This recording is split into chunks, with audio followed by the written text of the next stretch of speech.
My mom invited me to her second wedding, while still married to my dad. I thought it was a joke. It was a real ceremony, with vows, cake, and my dad smiling in the front row. Turns out they've built a poly life from the wreckage of an affair, and now I'm expected to clap for it. Before we continue, please like, comment, and subscribe to the channel. This will greatly help me with promotion. Thank you. Hi, I'm Maya, 23, and last month I saw my parents having sex with other people, and I wish that was the most shocking part. It was 2 a.m. I'd just gotten off my late shift at the restaurant, dreaming of microwaved leftovers and collapsing into bed. The house was mostly dark, except for the basement, where a strange reddish light glowed under the door like something out of a horror movie. Slow jazz was playing. My parents don't even own jazz. I thought maybe they passed out watching a weird old movie. I made the mistake of walking toward the sound. What I saw through the crack in the door changed my entire understanding of my childhood, my family, and everything I thought was normal. My mom. My dad. Another man. Another woman. Together. Laughing, kissing, touching, tangled in a way that was way too intentional to be some drunken accident. I stood there frozen. Then my mom looked up, looked at me, and I ran. I drove to a diner 3 towns over, shaking, whispering the whole thing to my best friend Amber like I was confessing to murder. She went dead silent. When she finally spoke, all she said was, "Are you sure it wasn't like a weird dream?" It wasn't. And what came next? Oh, you have no idea. I didn't go home that night. I sat in that diner until the sun came up, sipping the worst coffee in the state, trying to unknot the mental pretzel my brain had tied itself into. My phone buzzed 17 times, texts from my mom, my dad, my mom again. I didn't open a single one. I couldn't. What was I supposed to say? "Hey, caught you mid-swap last night. Hope your guests got home safe." Around 7 a.m., I drove home, parked a few blocks away, and waited in my car until both their cars pulled out of the driveway like it was just another Monday. My dad's an accountant. My mom sells real estate. They left for work in boring business casual, probably humming along to the same morning radio show they've listened to for 20 years. As if nothing had happened. As if I hadn't seen them orgy-ing it up in our entertainment room. Once inside, I didn't pack, I stuffed. Clothes, laptop, important docs, the bear I've had since I was 5. I was leaving. I didn't know where, but I was out. That's when I saw the note on my bed. Written in my mom's handwriting, neat and calm like she was planning a brunch. "Maya, we need to talk. Please don't leave. We love you.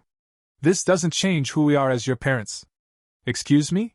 Doesn't change who you are? I saw your orgy, Catherine. But I didn't leave. Not yet. Because the note felt prepared. Like she'd written it in her head 1,000 times, waiting for the day this happened. That scared me more than the basement scene. So I did something I've never done. I snooped. I walked into their bedroom, opened drawers, checked behind books, until I found it, a small leather-bound journal in my mom's nightstand. My hands were shaking. The first entry? Dated 8 years ago. "Robert and I went to our first meeting tonight. I was nervous, but everyone was so welcoming. Just regular people who happen to approach relationships differently. Robert held my hand the whole time. I think this might be what we need." I sat on their bed and read page after page. Notes about community events, about trust, about processing jealousy, about strengthening their marriage through, wait for it, ethical non-monogamy. Swinger stuff. Polyamory. Open marriage. Whatever term makes you feel less like your childhood was a Truman Show episode gone rogue. 8 years. This had been happening for 8 years.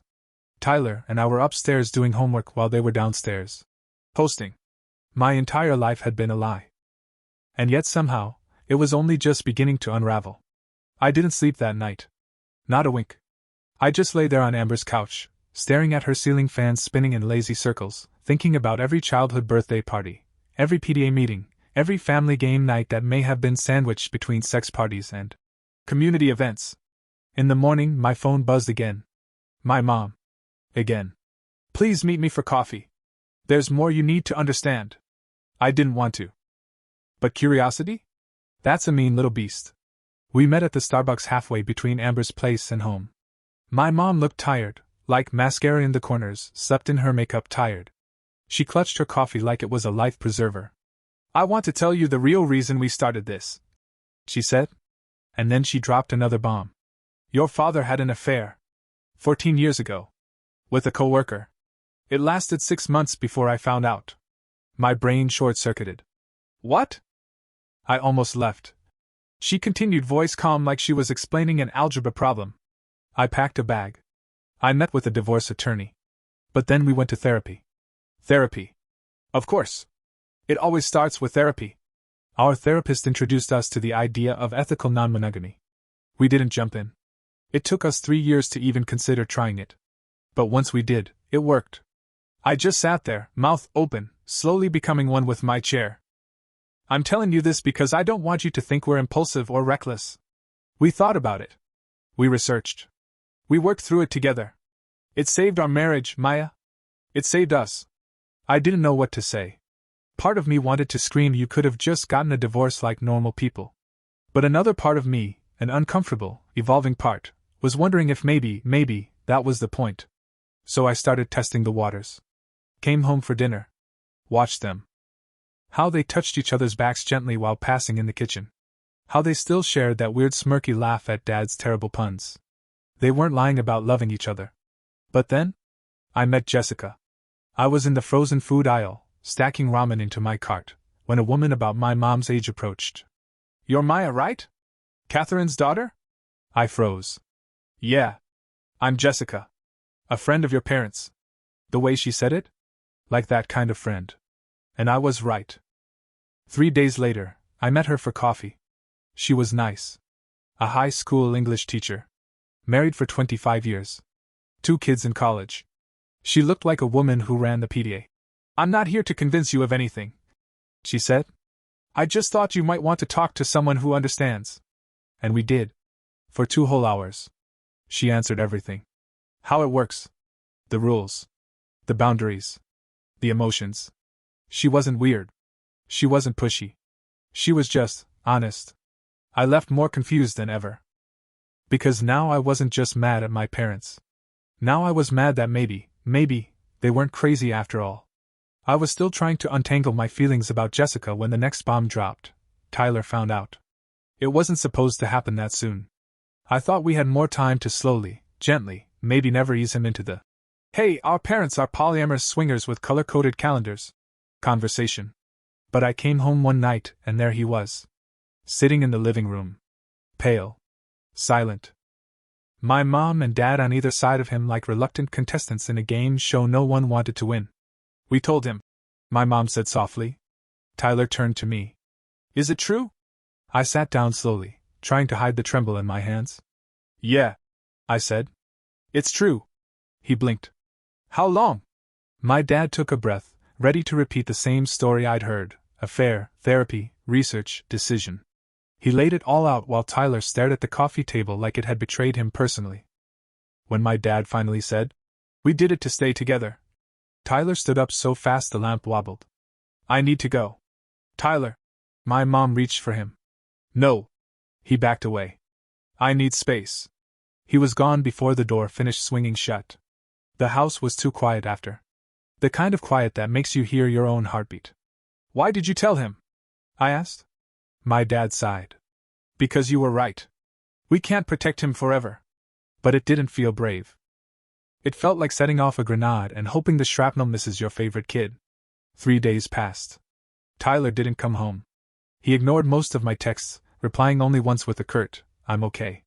Just need time. Don't worry." So naturally, we worried. And then, on day 4, he walked back through the front door like a ghost in Jim's shoes. We were all pretending to watch a cooking competition, but the second he walked in, no one cared about soufflés anymore. I talked to Rachel, he said. And her mom. And Chris. And like 4 other people. You what? My mom blinked. You don't get to say what's private anymore. Tyler snapped. You gave that up. Then he turned to my dad. You had an affair. You broke Mom's trust. But instead of giving up, you both actually fixed it. You figured something out, and you made it work. That's, I don't know, kinda badass? My mom started crying. My dad looked like he'd been forgiven by a priest and a puppy all at once. And then Tyler hugged them. Hugged me. And we all stood there like idiots in a family-sized group hug no one saw coming. That night, Tyler and I stayed up past midnight just talking. The way we used to, sneaking into each other's rooms as kids when the world felt scary. "Are you really okay with this?" I asked. He shrugged. "Not really. But I think I will be." "Same." We sat in silence for a while. Then Tyler muttered, "You know what's weird? I always thought our parents were boring.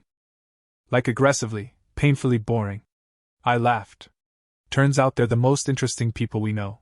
Life settled, sort of.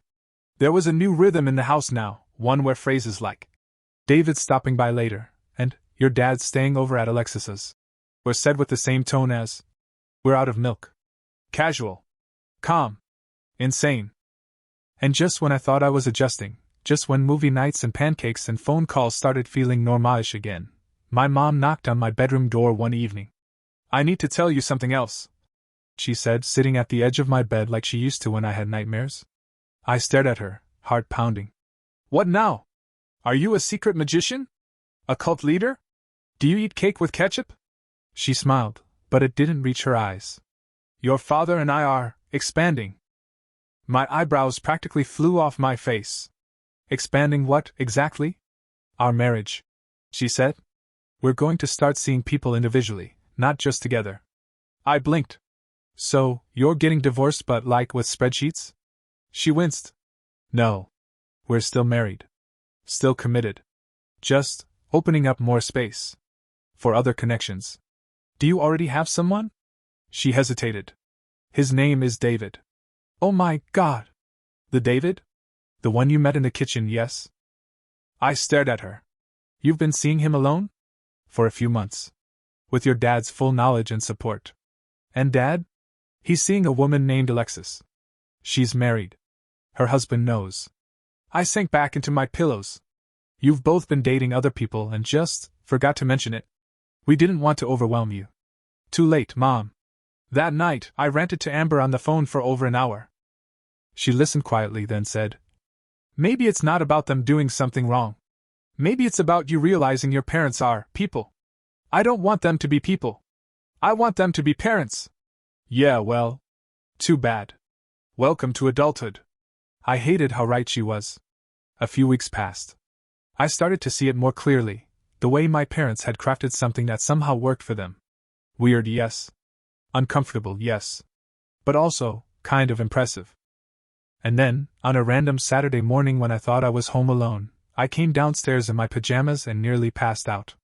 Sitting at the kitchen table with my parents? David and Alexis. Drinking coffee.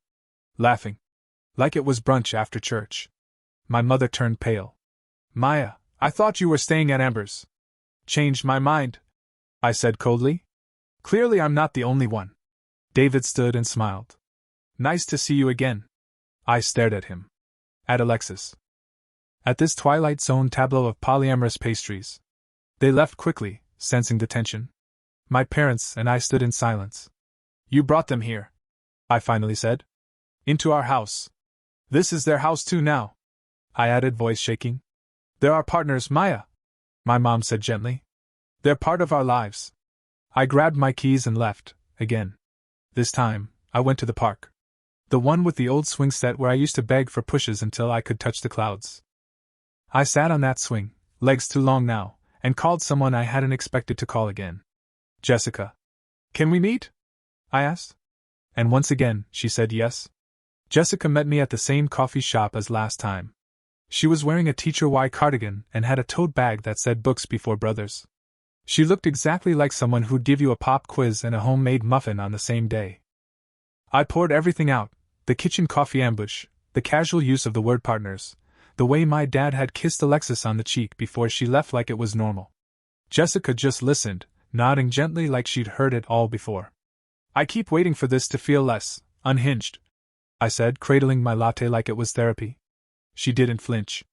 "And does it?" "No. Every time I think I've hit the limit of weird, it levels up. My mom is dating. My dad has a sleepover girlfriend. There are non-blood-related adults drinking my coffee creamer in the kitchen, Jessica." She chuckled softly. "Maya, I know it feels upside down, but your parents aren't the only ones living this way.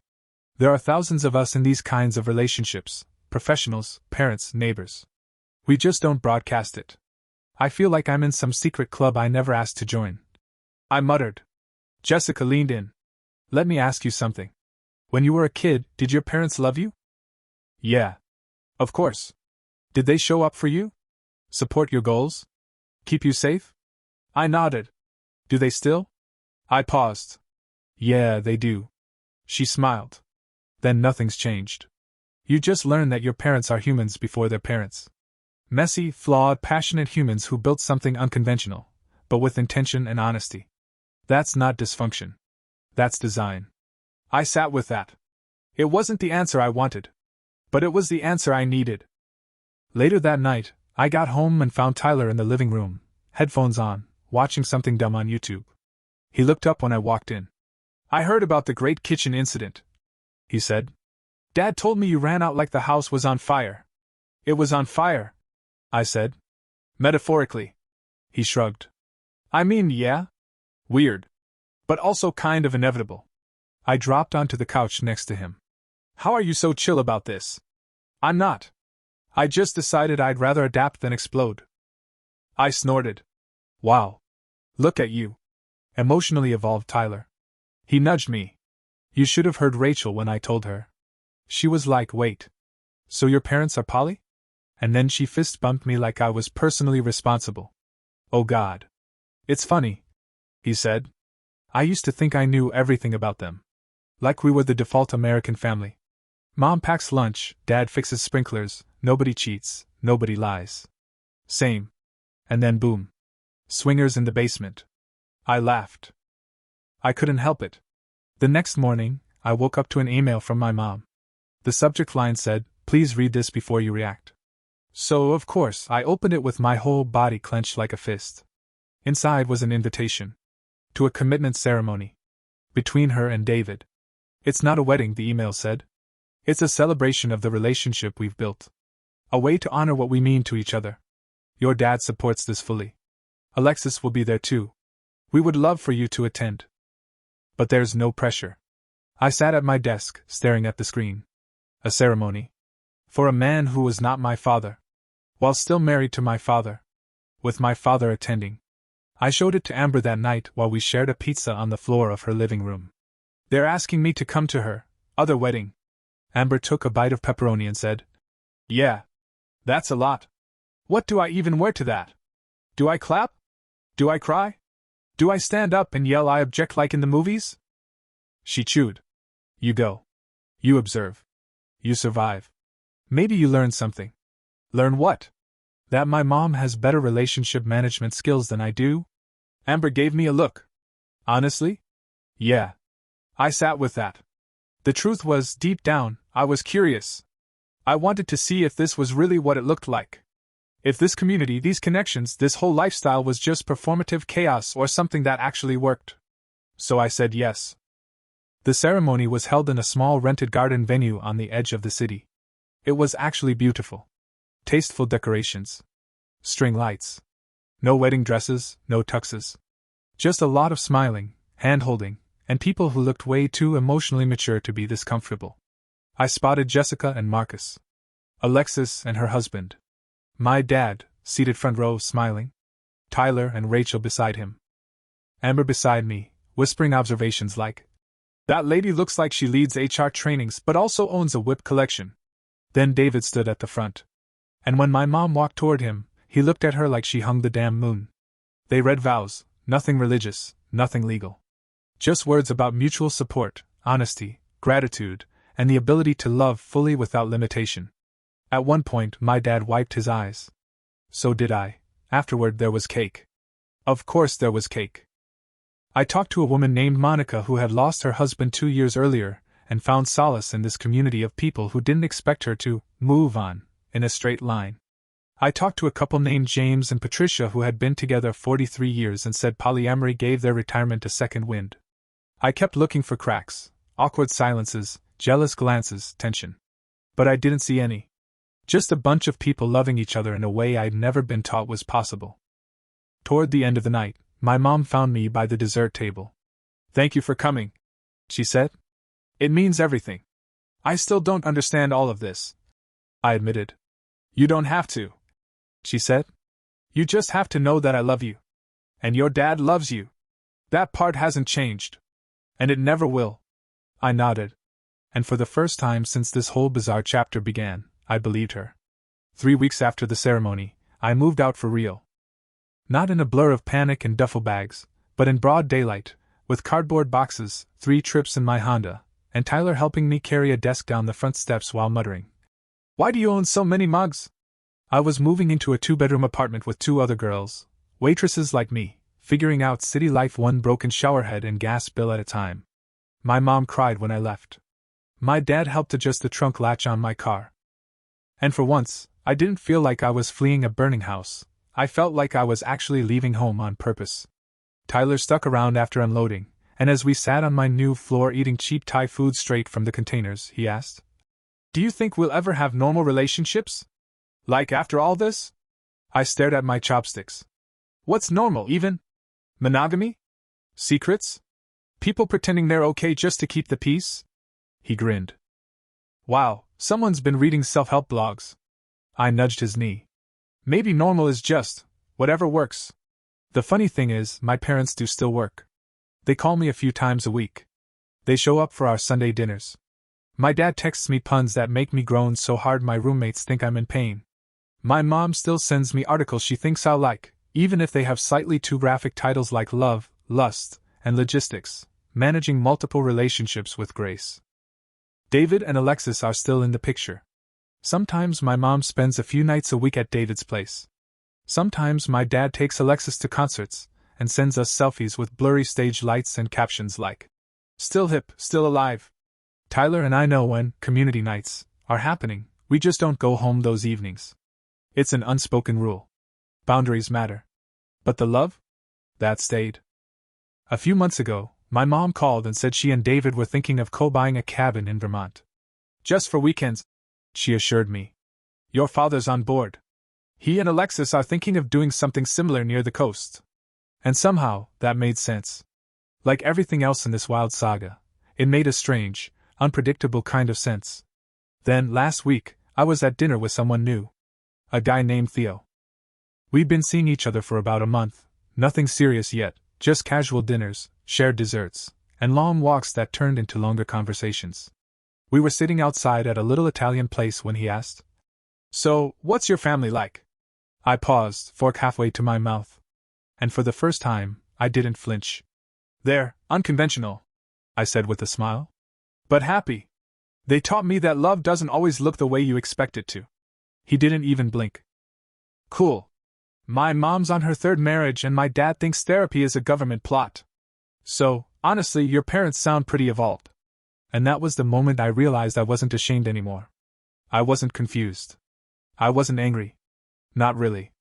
I was just grown. Because here's the thing, I saw my parents having sex that night in the basement, and yeah, it shocked the hell out of me. But what I didn't see in that moment was everything behind it. The forgiveness. The therapy. The dozens of hard conversations. The trust they rebuilt from ashes. The agreement to choose each other, over and over again, even when that meant doing it differently than anyone expected. I used to think love was a clean line. One person. One path. One lifetime. But now I know it can be messier, deeper, more layered. Love can hold more than you think. It can grow if you let it. My parents didn't destroy our family. They redesigned it. And somehow, impossibly, it still fits. Even me. Even now. Especially now.